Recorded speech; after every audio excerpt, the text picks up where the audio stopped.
Je suis ravi d'échanger. Bon, ouais, C'est c'est ça cool. aussi, c'est pour ça qu'on fait ce métier aussi. Moi aussi, j'adore l'échangisme. On est deux.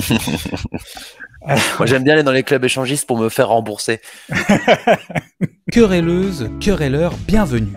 Aujourd'hui, pour la chaîne Querelle, je vais à la rencontre de Redouane Arjan, humoriste, musicien, autodidacte et acteur plus que prometteur. Je l'avais côtoyé il y a une quinzaine d'années lorsque nous écumions l'un et l'autre les scènes ouvertes de Paname. Je l'avais quitté punchliner du malaise et je le retrouve taciturne dans le film M de Sarah Forestier. Dans cette interview, j'ai eu envie d'explorer ces deux facettes autour d'une conversation sur ses origines, ses influences et son amour du cinéma et de la scène. Comme d'habitude, n'hésitez pas à vous abonner, commenter, liker et recommander la chaîne Querelle à tous vos amis. Restez bien jusqu'à la fin pour la scène post-générique.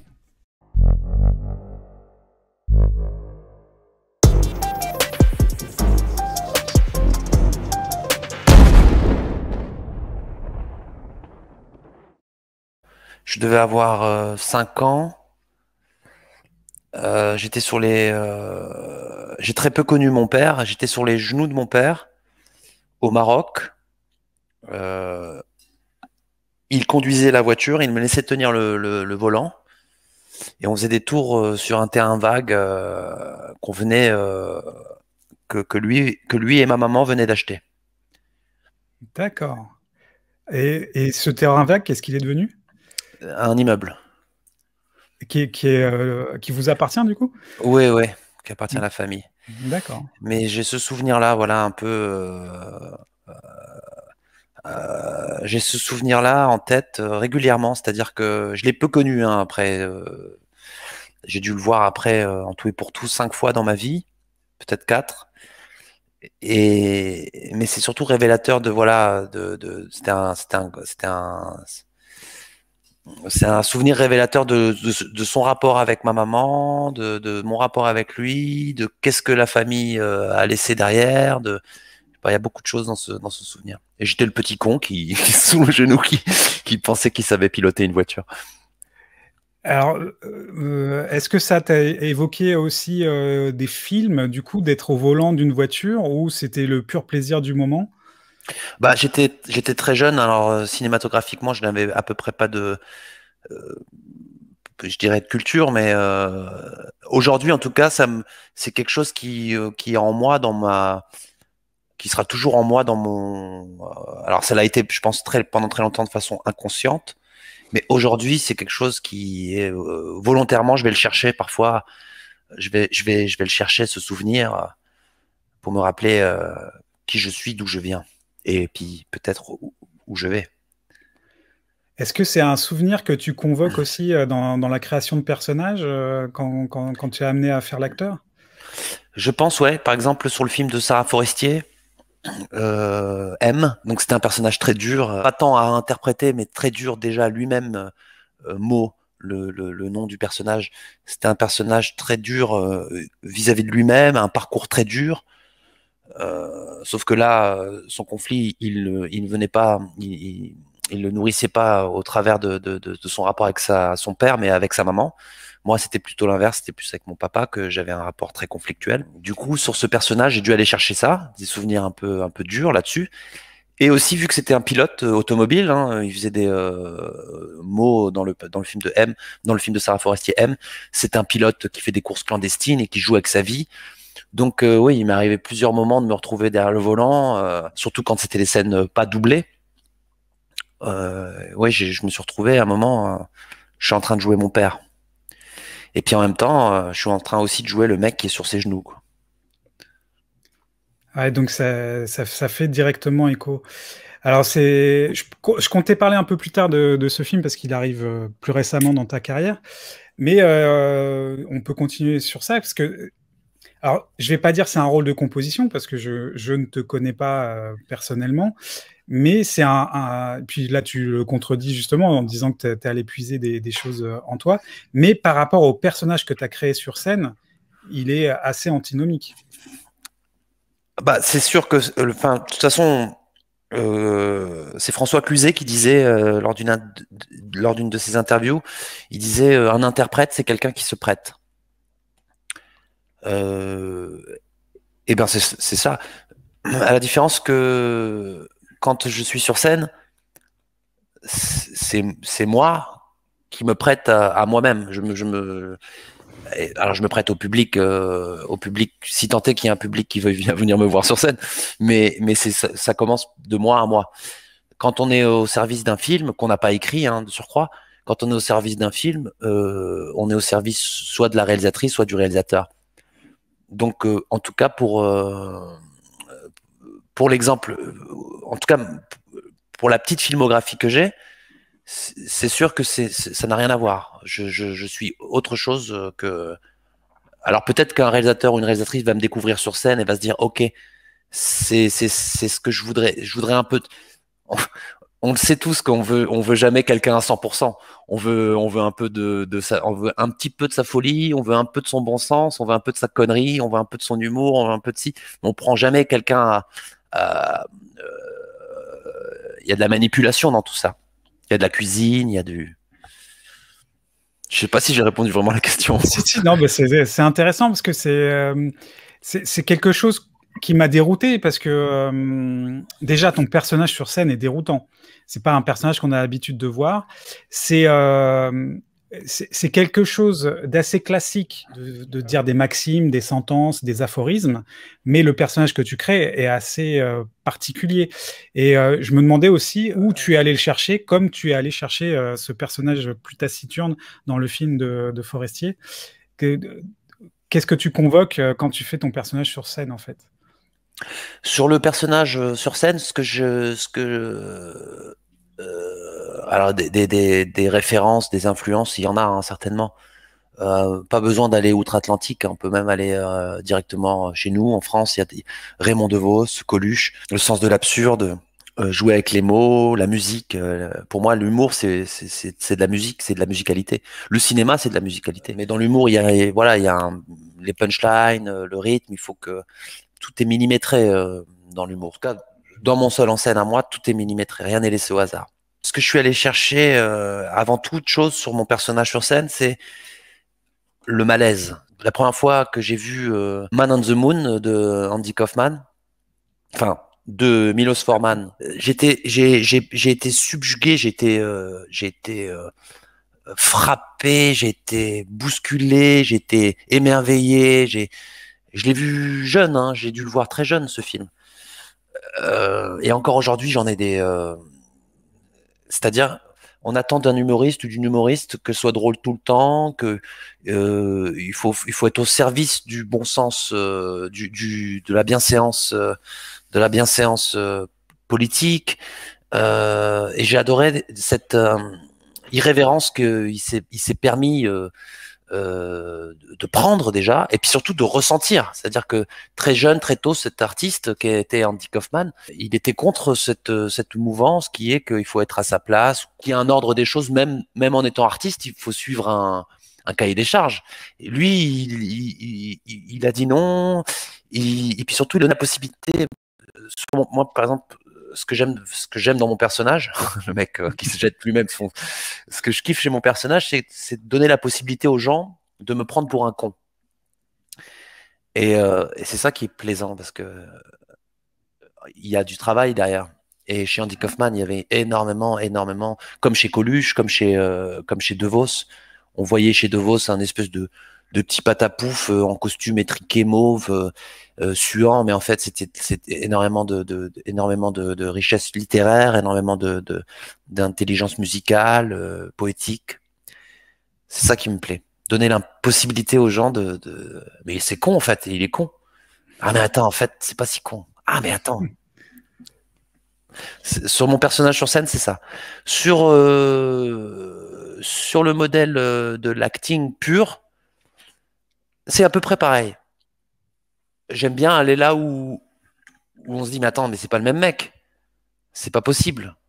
Alors c'est vraiment pour les gens les aficionados quelque part, qui vont vraiment.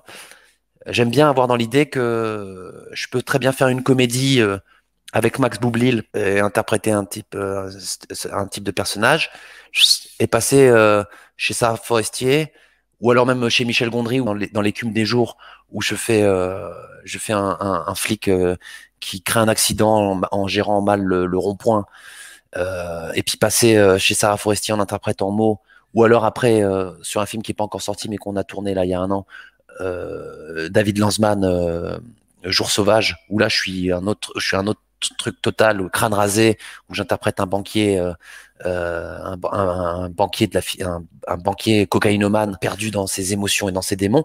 J'aime bien être dans, voilà, ça sert à ça aussi le cinéma. J'ai envie de défendre des rôles que j'aimerais pouvoir voir à l'écran. J'ai envie de défendre des personnages que j'aimerais voir à l'écran. Et c'est pareil, mon personnage sur scène, je veux interpréter un personnage sur scène que je voudrais voir en tant que spectateur sur scène. J'ai vu que tu faisais pas mal de préparation physique. Alors, je ne sais pas si c'est quelque chose pour un rôle ou si c'est ce que tu fais naturellement. C'est un entraînement physique naturel. Mais ça m'a fait penser que j'ai l'impression que ça t'ennuierait pas d'aller vers un rôle purement physique. Est-ce que ça t'intéresse? Est-ce que Alors, pour tout te dire, j'étais en prépa pendant 1 an sur un gros projet qui finalement... C'était donc bien une prépa C'était une prépa de série. D'accord. Je vais pas rentrer dans les détails, ça c'est pas fait. En tout cas, c'est pas fait avec moi. Mais la prépa a bien eu lieu, je te le confirme. Donc alors moi je suis pour ceux qui me connaissent un peu et qui ont vu mon évolution physique, toi tu me disais que tu me suivais depuis le début, oui. tu as pu voir un peu à quoi je ressemblais il y a quelques années. Donc on évolue, mais c'est aussi ça le défi, quoi. C'est pour M par exemple, pour revenir sur M.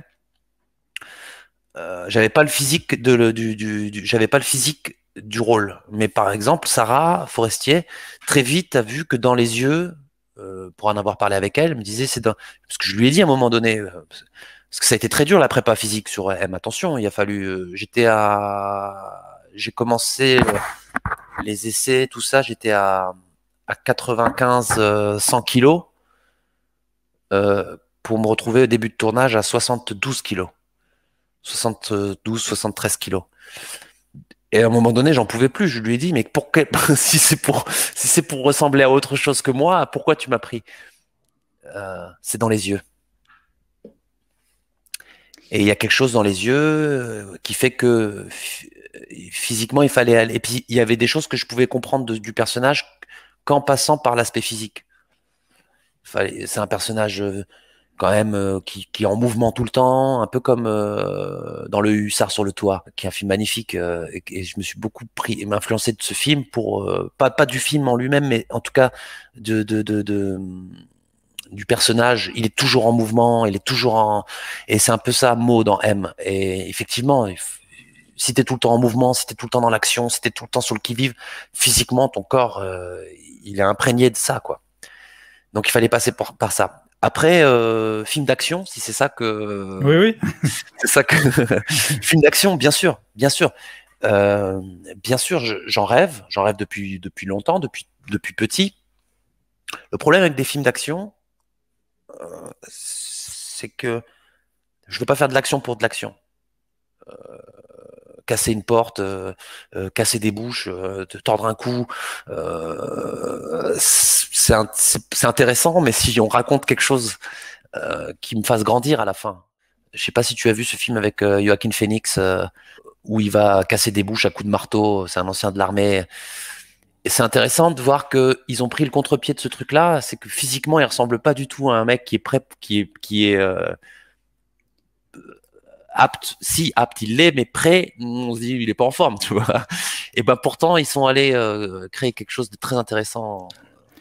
Ouais, aussi le film de Park Chan-wook. Old Boy. Old Boy, pareil, le physique du personnage au début te dit pas que il va y avoir une scène en travelling comme ça avec le marteau et qui va casser des bouches aussi. Donc je vois où tu veux en venir. Ouais. Oui, c'est ça, c'est une profondeur psychologique. Voilà. Mais bon. Alors tu dis quand j'étais petit, alors justement quel film tu voyais quand tu étais petit, que ça soit action ou autre, quels sont tes premiers souvenirs de cinéma, quels sont tes premiers amours? La première grande claque humoristique, cinématographique, ça aura été Sacré Graal des Monty Python. J'étais en primaire, fin de primaire, je tombe dessus, je dormais pas. En pleine nuit, Arte, sous-titres en jaune fluo. Sacré Graal. La scène, je me rappellerai, c'est une scène que après je m'étais amusé à jouer dans la cour d'école, à tous les copains, tous les copines. La scène il y en a des mythiques, mais je sais pas pourquoi. Cette scène du garde, c'est Lancelot qui a reçu une lettre qui est faut venir sauver la princesse et tout. En fait, c'est un prince. Il pense que c'est une zouze, mais il va sauver un gars. Donc il détale et tout avec ses noix de coco. Il court et t'as un garde donc qui garde la porte du château et il voit au loin donc ça cut. T'as Lancelot qui court. Ça reprend sur le garde qui regarde au loin encore. Ça reprend sur le Lancelot qui court. Ça reprend sur le garde. Ça reprend sur Lancelot. Ça reprend sur le garde qui mange une pêche. Je le vois manger un truc. C'est-à-dire qu'il est pas vraiment inquiet. Il sent qu'il y a une menace qui arrive, mais bon, il se prend son temps. Et d'un coup d'un seul, ça reprend sur Lancelot qui lui met un coup d'épée, qui le coupe en deux et qui rentre dans le château. Et cette scène, alors, au-delà du fait que chez les Monty Python, il y a toujours des morts, cette scène, il y avait tout dedans. Il y avait l'ingéniosité gaguesque de l'idée déjà de se dire entre eux, ça c'est drôle, ouais c'est drôle les mecs, ok on y va, on shoot. Et après, il y a le shooter, c'est-à-dire que il y a le montage, à quel moment, à quel degré c'est bon, on a assez de retour sur lui ou pas, est-ce qu'on en remet un peu plus, ben, je sais pas, bien on lui rajoute qu'il mange une pêche, je trouve que il y a l'essence même de ce qu'est le cinéma. Je sais pas comment. Le cinéma dans sa. Et le timing humoristique aussi, comme tu dis.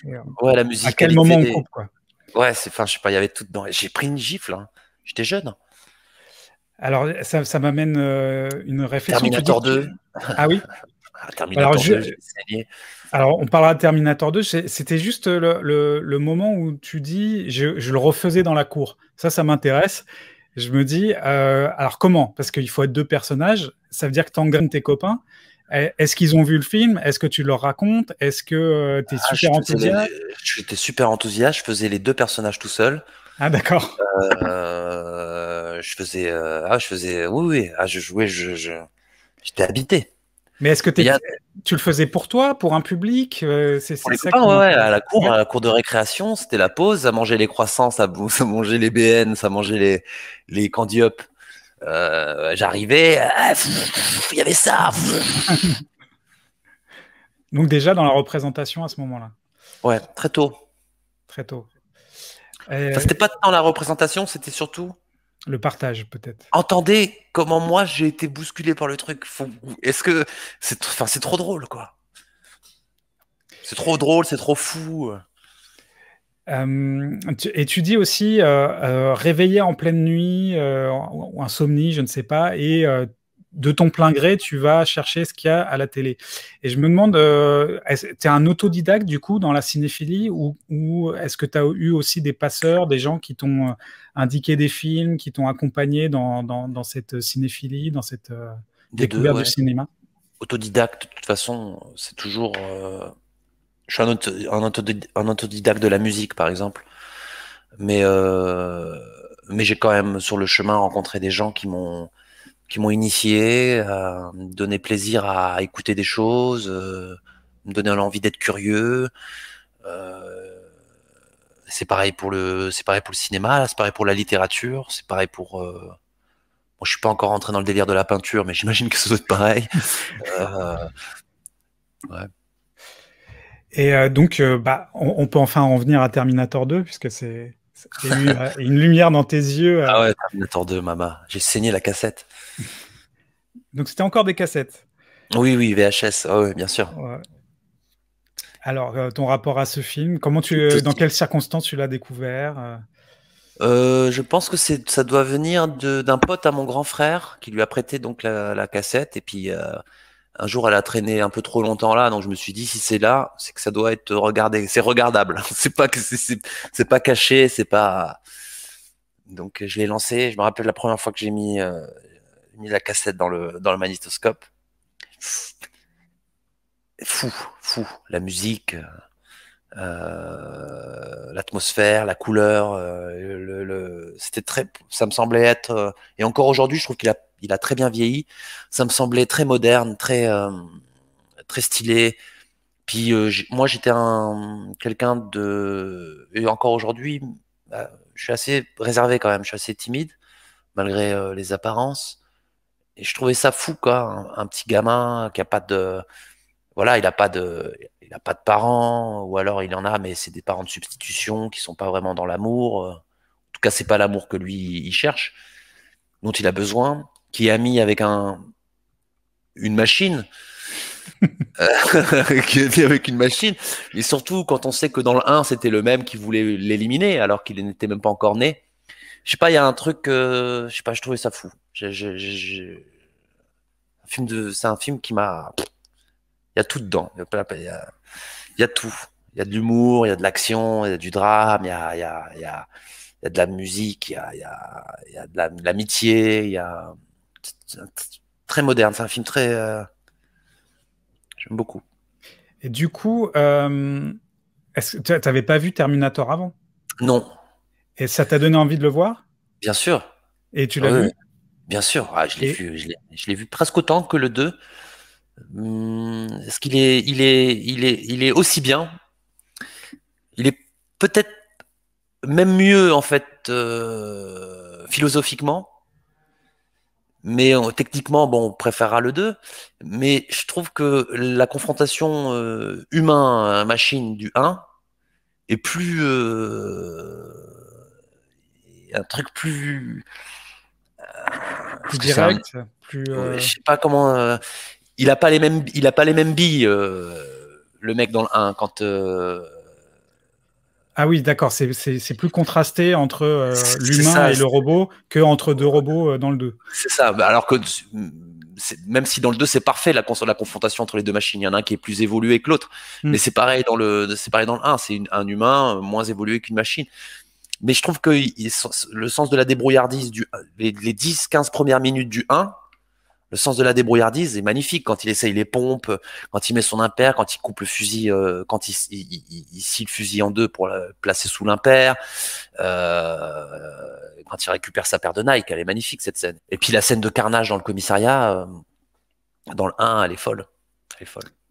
Est-ce que tu avais conscience à ce moment-là que c'était un cinéaste à suivre? Enfin, est-ce que le premier, tu l'as regardé parce que c'était Cameron ou parce que c'était Schwarzenegger, ou tout simplement parce que c'était le premier film de ce film que tu avais tant aimé? Très bonne question. Très très bonne question. Pour pas te mentir, quand j'ai vu le 2 pour la première fois, je me suis dit, mais je suis passé à côté de quelque chose en fait. Alors qu'en fait, ça venait de sortir. C'est-à-dire, en le voyant, oui, la première fois, j'ai dit, mais attends, qu'est-ce que j'ai loupé? Et en fait, non, j'étais déjà dans le truc, quoi. Enfin, ça venait de sortir, je l'ai vu, je sais pas, c'est mon grand frère, donc. Et quand j'ai vu le 1, je l'ai vu plus tard, j'étais plus âgé quand j'ai vu le 1. Peut-être, oui, Schwarzenegger aussi, mais c'est un Schwarzenegger. Schwarzenegger, c'est plus Last Action Hero, pour pas te mentir, c'est Last Action Hero et True Lies. Alors, t'en as un, c'est le film True Lies, toujours du même réalisateur, mais où t'as le plus de faux raccords. Je crois qu'il y a un record de faux raccords dans ce film. Et Last Action Hero, bon, bah, c'est le film qui l'a fait faire True Lies. Parce que c'était tellement un beat qu'il a dit à James Cameron, sauve-moi de ce que j'ai fait. Mais Schwarzenegger, c'est intéressant. Alors, mettre de côté les polémiques et tout, gouverneur, machin, tout. Ce qui est intéressant chez lui, c'est que il s'entoure il est toujours au service de réalisateurs qui, tu vois, John McTiernan ou James Cameron ou Verhoeven. Putain, mais Total Recall, mais quelle dinguerie, qui n'aura jamais été autant d'actualité qu'aujourd'hui, quoi. Intéressant, Schwarzenegger. Enfin, en tout cas, dans cette période-là. Bah, c'est vrai que moi, j'étais pas trop fan de Schwarzenegger, mais il s'entourait de tellement bons réalisateurs que tu étais obligé de de l'avoir dans ton panthéon quand même, malgré tout, parce que moi, je kiffais Verhoeven, donc forcément, Verhoeven, c'est dingue. Dingue, Verhoeven. Tu as vu Black Book? Ah oui, j'ai adoré. Quelle dinguerie. Tu parlais de la musicalité de l'humour, et bah, toi, tout simplement, tu t'accompagnes avec la guitare sur scène. Guitare, ouais. Sur le premier spectacle, c'était piano. Guitare, piano, ouais. Alors, bah, comment tu envisages cet accessoire dans ton humour? J'ai une théorie. Ah, vas-y, je veux bien l'entendre. Non, non, mais c'est d'après ce que tu disais tout à l'heure. En fait, comme tu instaures le malaise, il y a une sorte de flottement de la part du public. Comme tu disais, est-ce qu'il est con? Est-ce qu'il fait le con? Est-ce que je dois rire là? Est-ce que je dois rire après? Est-ce que je dois réfléchir? Est-ce que je dois rire? Voilà. Du coup, oui, ou rire tout simplement. J'ai l'impression que la guitare va ponctuer et être comme, tu sais, la petite cloche dans les contes audio où tu as le livre aussi et tu as la petite cloche qui retentit pour tourner la page. Et une sorte de ponctuation comme ça pour dire OK, on est là dans un truc un peu trouble, mais il y a quand même ce repère que vous connaissez, c'est la ponctuation sonore. Je l'ai pris un peu comme ça, mais alors, oui, il doit y avoir de ça, oui, c'est sûr. Alors après, moi, je le vois pas comme un accessoire. Pour moi, il fait vraiment l'instrument, il fait vraiment partie de mon. J'ai envie de dire, c'est presque un troisième membre, tu vois. Il fait partie de mon. On regarde, je sais pas, Stephen Wright ou Dimitri Martin, qui sont aussi des artistes de one line, on appelle ça le one line quand on fait juste une phrase de one line, mais qui sont aussi musiciens. Il y en a d'autres, hein, Zach Galifianakis au piano, je te disais aussi De Vos, Coluche. Pour moi, c'est, je sais pas, je trouve que ça fait partie du show. J'ai toujours voulu faire de la musique. J'allais pas faire semblant de plus savoir faire de la musique au moment où j'ai décidé de faire du seul en scène. Donc voilà, je sais pas, ça fait partie de mon processus d'écriture. Il y a des choses que des fois j'ai envie de raconter une histoire à la con dans ma chambre d'étudiante, et puis des fois j'ai envie de raconter, de chanter une chanson, l'étudiant par exemple, ou coup de foot carcéral, ou The Loser, ou la chanson, ça fait partie de ma vie. La musique, ça fait partie de ma vie. Je peux pas faire semblant plus que ça en plus. mais ça reste quand même dans le second degré. Et est-ce que tu as eu envie de le faire au premier degré? C'est marrant parce que là, en ce moment, je sors pas mal de chansons. Là actuellement. Et les gens, alors les gens, pas tous les gens, mais certaines personnes me disent, les plus proches, généralement c'est les gens les plus proches, me disent mais c'est sérieux. C'est comme un reproche, quoi. Oui, enfin c'est pas, je pense, c'est pas, en fait j'ai l'impression on voit pas plus loin que le bout de notre nez, quoi. Il faut aller plus loin. Je veux dire, alors je vais pas prendre l'exemple des États-Unis, mais je vais le prendre. Ou non, je vais pas prendre l'exemple des États-Unis, je vais prendre l'exemple des Anglais. Les Anglais, ils sont tu regardes aujourd'hui tout l'univers MCU, tout l'univers Marvel, c'est que des Anglais quasi.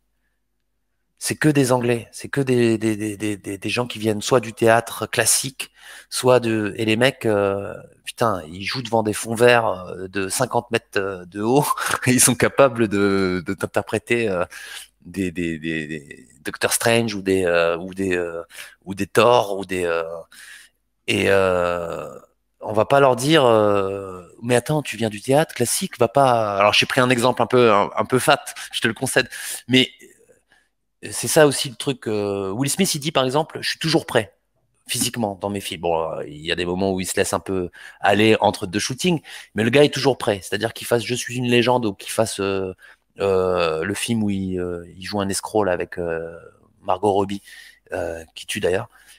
Physiquement, tu vois qu'il est toujours prêt.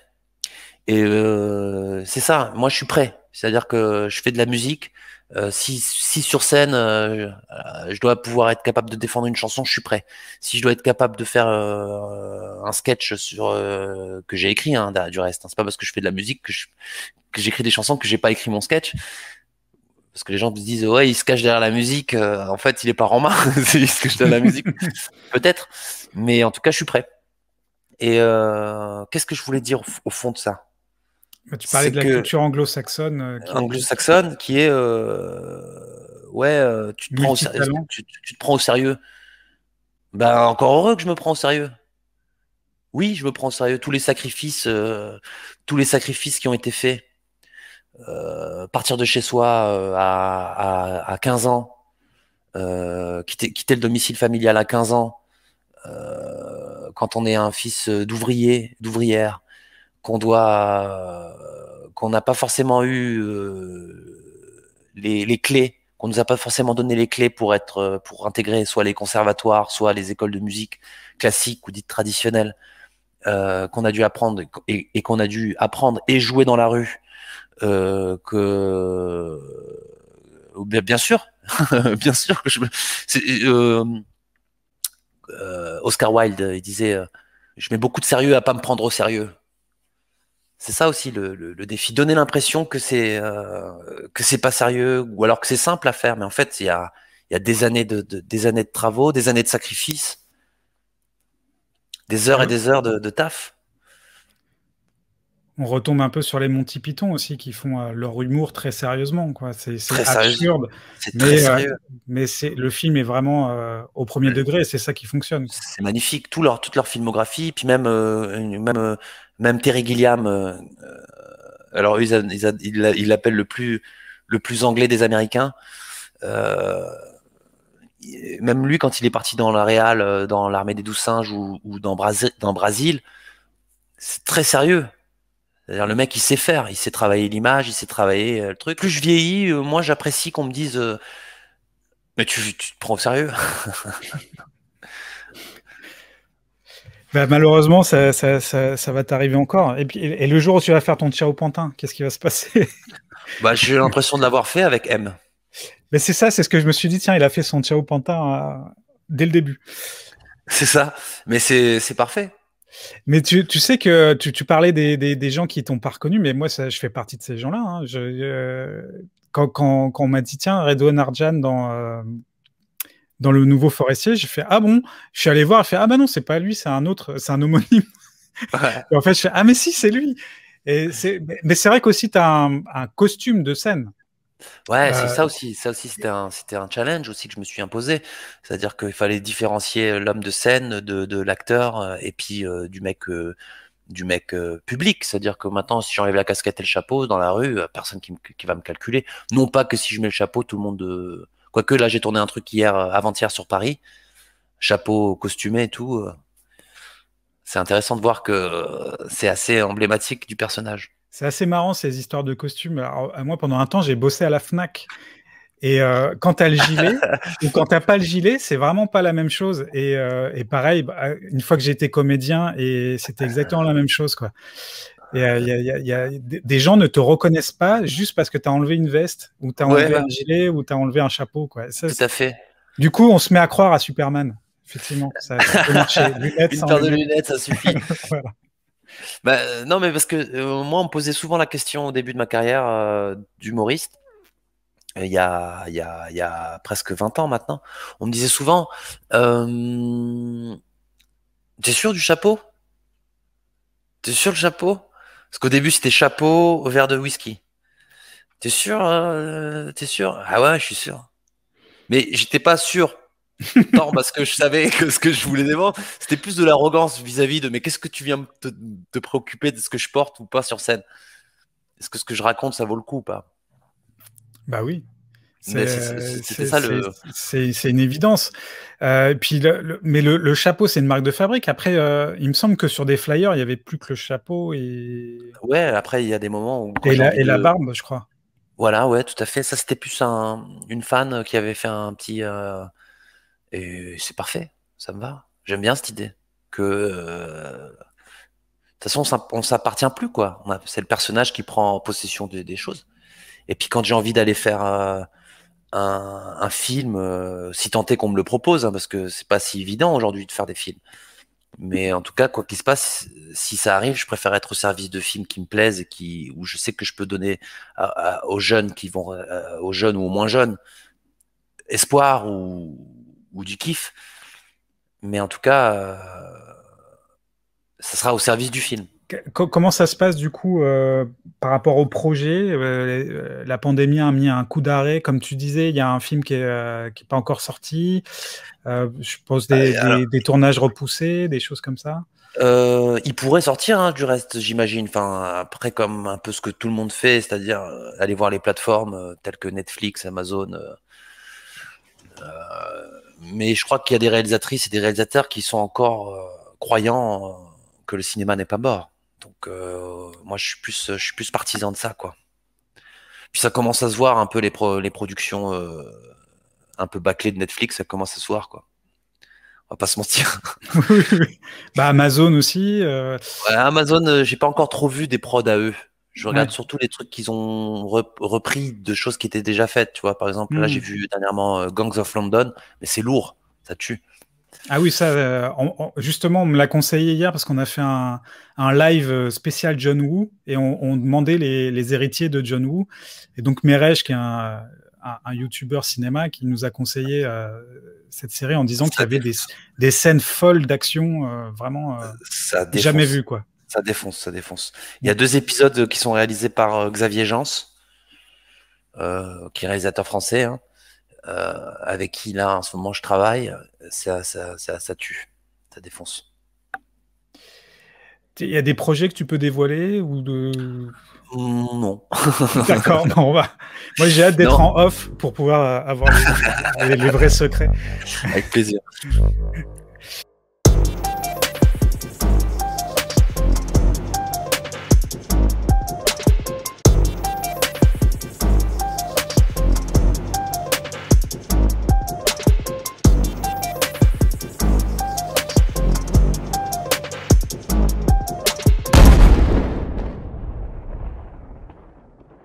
C'est terrible là, alors même si on n'est pas des gourmands d'aller dans la salle, dans les salles obscures, parce que c'est souvent un peu casse-couille d'aller au cinéma, on va pas se mentir, hein. Soit t'as quelqu'un à côté, derrière, qui tousse, qui fait trop de bruit, qui parle avec son pote, ou alors même qui est dans ton champ de vision, mais qui est sur son écran de téléphone.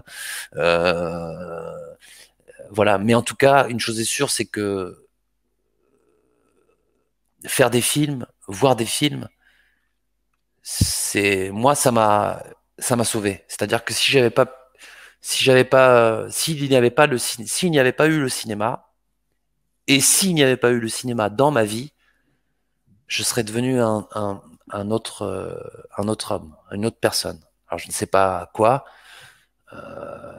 Et donc aujourd'hui, de voir que ça fait quand même maintenant 1 an que les salles sont fermées, j'imagine pas le nombre de personnes qui ne pourront pas être les personnes qu'ils s'étaient soit promis d'être ou qu'ils devaient être. Je trouve que c'est terrible. Ça me fait un peu de la peine. Ça me fait un peu de peine. Au-delà du fait qu'il y ait une précarité sociale, une misère sociale, une misère culturelle, que les étudiants sont en train de souffrir, que les plus vieux sont en train de souffrir. Enfin, c'est terrible. Il se passe des choses terribles, et ça me donne encore plus aujourd'hui envie de faire et de défendre du cinéma, un cinéma. Donc, officiellement, je vais te dire que je suis en train d'écrire 2 films, et en off, on en parlera un petit peu plus. Bon, bah, je coupe d'emblée. Je veux trop savoir. Bah, écoute, merci d'avoir répondu à toutes ces questions. Merci Julien, merci à toi. D'avoir pris ton temps. Et puis, on va pouvoir couper et enfin, je vais avoir les ragots. Merci beaucoup. Puis bravo pour la chaîne, bravo pour ce genre d'initiative, ça fait plaisir. Ouais, merci.